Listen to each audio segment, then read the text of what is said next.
हळूहळू सगळी पाखरं उडून गेली दारातून. आई मात्र तशीच फिरते अजून साऱ्या घरातून. पिल्लं तिची घरटं सोडून मुक्त विहार करतायत नभी.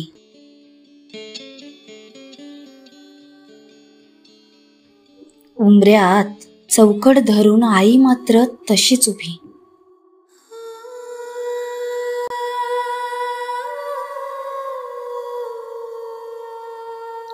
सगळ्या खोल्यांमध्ये जेव्हा एकटी एकटी वावरत असते, कुणास ठाऊक आई तेव्हा नेमकं कशी दिसते.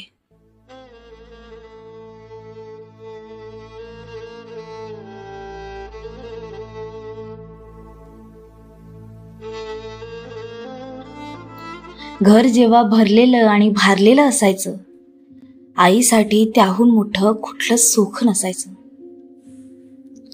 हसायच्या खिडक्या तेव्हा भिंती सुंदर दिसायच्या. आई आणि त्यांच्या किती गुजगोष्टी असायच्या.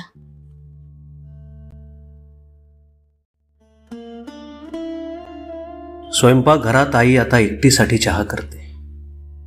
कुणास ठाऊक ती 1 कप की 2 कप भरते.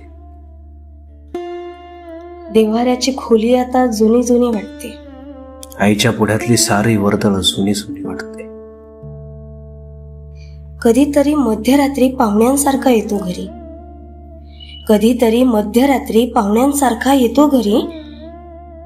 परतीच्या प्रवासाची चप्पल ठेवतो धरी. मग दिसतात ह्याच घरात रांगणारे आपले पाय. मग दिसतात ह्याच घरात रांगणारे आपले पाय. चिवकाऊचा घास आणि किती किती काय काय.